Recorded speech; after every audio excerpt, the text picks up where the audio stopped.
Dear students, in this session we will be learning about the genic balance theory, Gynandromorphs and free Martin. I am Dr. Lata, Assistant Professor, Department of Zoology, Maharani Science College for Women, Bengaluru. So here when we talk about genic balance theory, it is something related with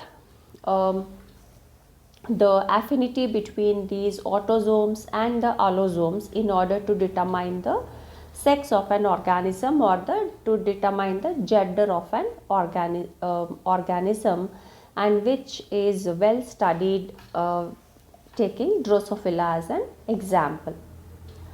Now the concept of gynandromorphs they are those entities which show the characters of both male and the female, and such kind of organisms are referred as gynandromorphs. So we will learn in detail as to how these gynandromorphs are formed and what could be their significance. And the other concept we'll be learning is free Martin. So this is with respect to the calves, and we will learn like how these free Martins are formed and what is their what result in the formation of free Martin.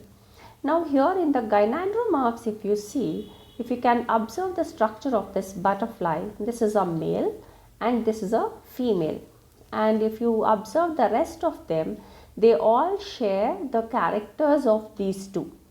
It could be the wing pattern here, and here the mixed pattern of the wing, and here a little bit of this. So all these are showing the combination of both this male and female, and hence they are all referred as gynandromorphs. Now the main objective of this session is to learn the concept of genic balance theory and to know how these gynandromorphs and free Martins are formed. And we will be learning mainly these three concepts here of genic balance theory, gynandromorphs and free Martin. Coming to the genic balance theory, it was first proposed by C.B. Bridges or Calvin B. Bridges in the year 1921. He studied this concept in Drosophila, wherein he suggested that the X chromosomes carry a factor for femaleness, whereas autosomes carry the genes for maleness. Now in Drosophila, there are 4 pairs of chromosomes. 3 are autosomes and the 4th one is an allosome or a sex chromosome. At first, the mechanism of sex determination was thought to be the usual XXXY type, and the males were heterogametic and the females were homogametic, meaning to say the males carry 2 different sex chromosomes, the X and Y, and the female carried only similar kind of sex chromosomes, that is they had 2 X chromosomes in them. Then when this non-disjunction of the X chromosome occurred, non-disjunction means both the sex chromosomes will not separate during the process of meiosis. So when such non-disjunction of the X chromosome occurred, the female produced resulted in 2 types of gametes or the ova, one with 2 X chromosomes because they failed to separate, and one without the X chromosome. So as a result, what happened? The offsprings that were obtained, they did not follow the expected ratio of 1:1. Rather, they gave rise to 4 types of different individuals, which were totally different from the normal one. Out of these 4 that were formed, one was a super female which had autosomes, 2 X chromosome and 1 Y chromosome, and one more was a super female having autosomes and 3 copies of X chromosome, and one was a male having autosomes and only 1 X chromosome. He was a male but sterile, and the other offspring was with autosomes and only one Y chromosome, which was non-viable. So with this, Bridges said that the X chromosomes carry a factor for femaleness, whereas autosomes is the one which determines the maleness. And the major outcome of this was the Y chromosome does not take part in sex determination.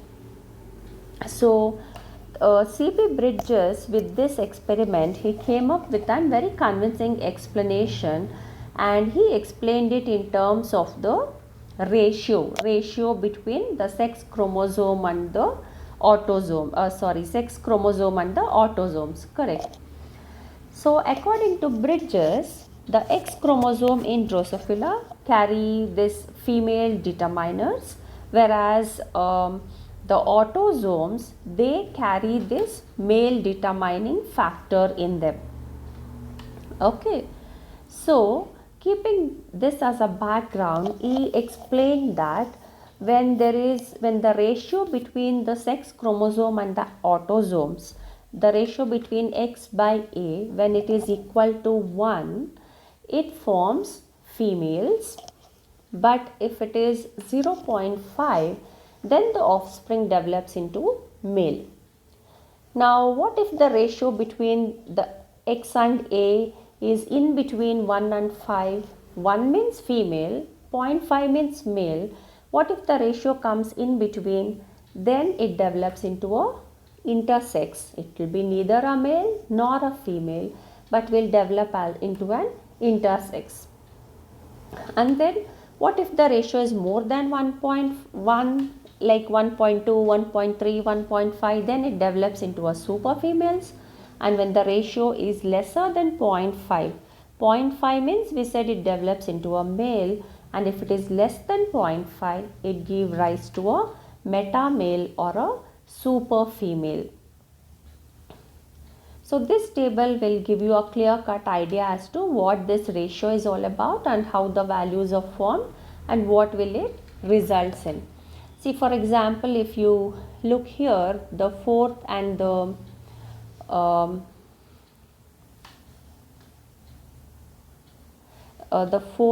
fifth one, the number of X chromosomes are 3 and the autosomes are 3. So 3 by 3, the value is 1. So when the value is 1, it develops into a normal female. And here the ratio is 1, again it develops into a normal female. Now here if you see, the X chromosomes are 1 in number, autosomes are 2, then the ratio between X and A will be 0.5. When it is 0.5, it develops into a normal male. But then here if you see, the value, the number of X chromosomes are 1, the autosomes are 3. 1 by 3, the value of this ratio X by A is 0.33, which is in between 1 and 0.5. So this develops into meta male or the super male. But here if you look at, the ratio value is 0.66, which is between this 1 and 0.5. Hence it develops into an intersex. Got it? Then here what happens? If you see, the value is 1, so it develops into a normal female. And here in these two examples, if you see, the value is more than 1. Okay, the value is more than 1, because of which it is 1.5, it develops into a super female, 1.3, it develops into a super female. So this is how C.B. Bridges, he concluded that the ratio between the sex chromosomes and the autosomes play an important role to determine the gender in case of Drosophila. I hope you got this concept right. Let's move on to the next topic, the gynandromorphs. Now, gynandromorphs are those forms which are neither male nor female, and they exhibit both characters of both male and the female. Now, if you look at this picture, you can see that you can identify a butterfly, a Drosophila, a lobster, and a fowl, and a man. But what is unique in this is, when you observe it carefully, you can make out they show the characters of female and male in the same individual. So such forms which show the characters of both male and the female are called as gynandromorphs. Now let us understand what is the meaning of gynandromorphs. Gynandromorphs are the organisms which show both female and male characteristics. If you look at this term, gyne means women, ana means man, morph means form. So these are the forms which show both the characters of man and the women. Now where do you find these? These gynandromorphs, they occur in variety of species, from butterflies to chickens to lobsters, and most notable in butterflies, moths, and other insects. Now there are many kinds of gynandromorphs depending upon the position of sex tissue. The gynanders may be of the following types. There are of mainly three types. One is the bilateral gynanders. Here if you see, if you look at this picture, this is how the bilateral gynanders look like. You can see exactly one half of this will resemble a male or a female, and the other side with the opposite sex. So such kind of gynanders we call it as bilateral gynanders. Now this second type is anterior posterior gynanders. If you see, one sex tissues are confined to the anterior region and the posterior region showing the structures of the other sex. For example, if this is showing the male characters, and this posterior region of the organism will show female characters. Such kind of gynandromorphs we call it as anterior posterior gynanders. And there's one more third set of gynanders which are called as sex piebald. Now here what happens, on the female body, this is a female on which you find patches of male tissue being present.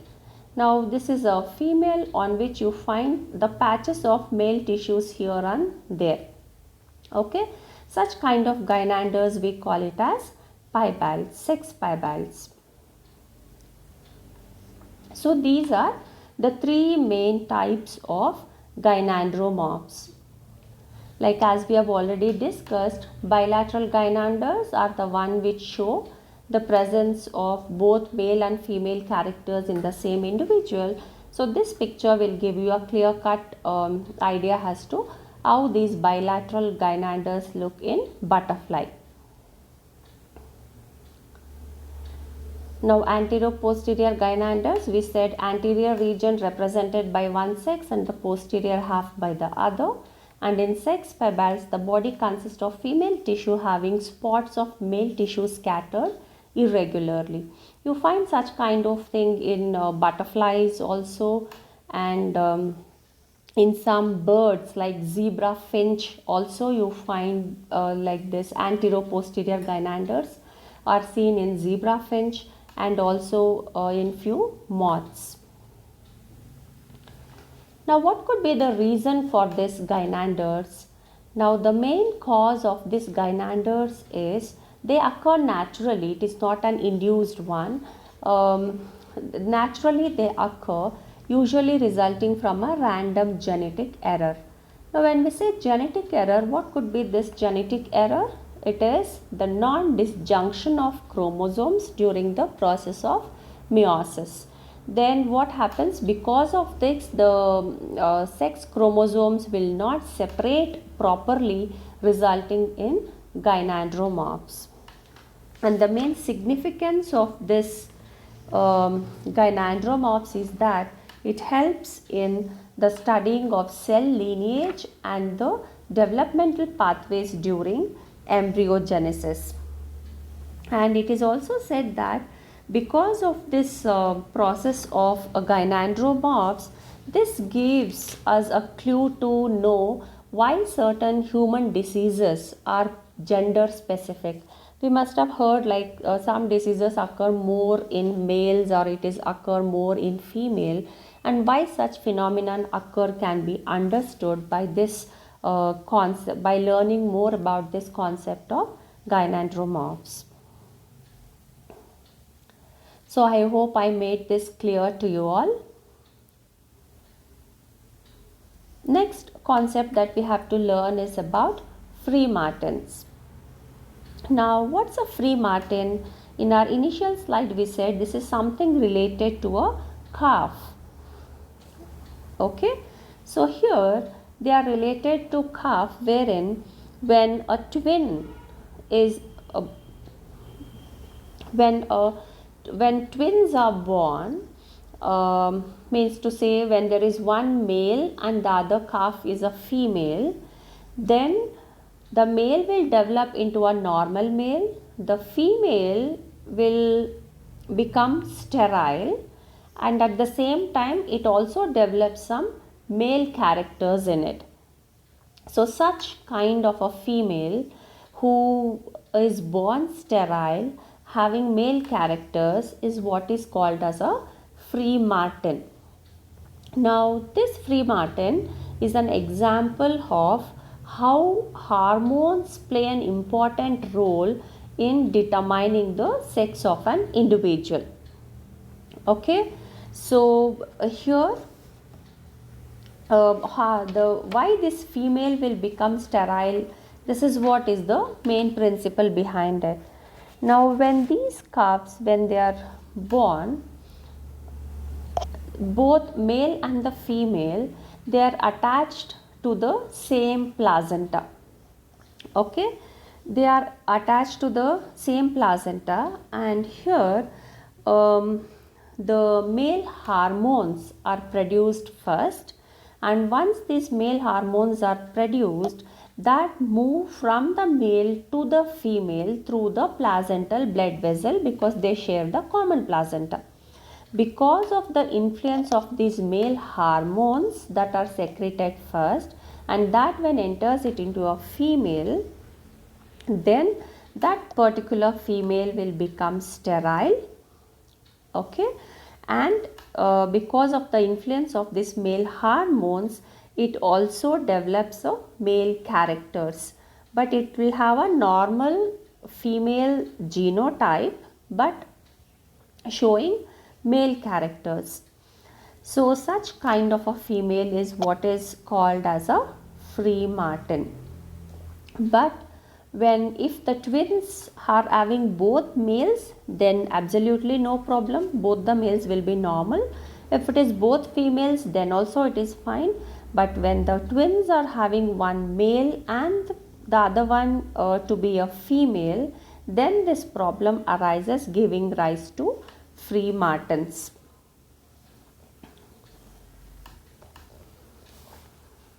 So this is the concept behind free martins. So because of this effect of male hormones on the female fetus, it results in partial development of male organs, and the female organs are incompletely developed. So even though the female calf is influenced by the male hormones only during embryonic period, its effect cannot be reversed.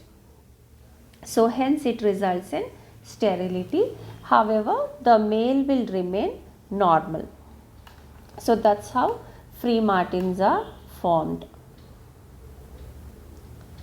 So these are the textbooks that are that have been referred in order to put forth these concepts. And let's just take a few questions. Loss of X chromosome in a particular cell during its development results into option A, gynandromorphs, B, a diploid individual, C, a triploid individual, or both B and C. What's the right answer? It is option A, the gynandromorph.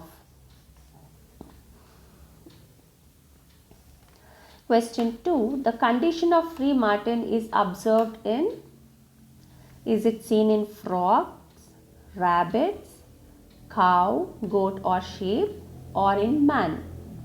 You come across such condition in option C, that is cow, and rarely in goat and sheep also.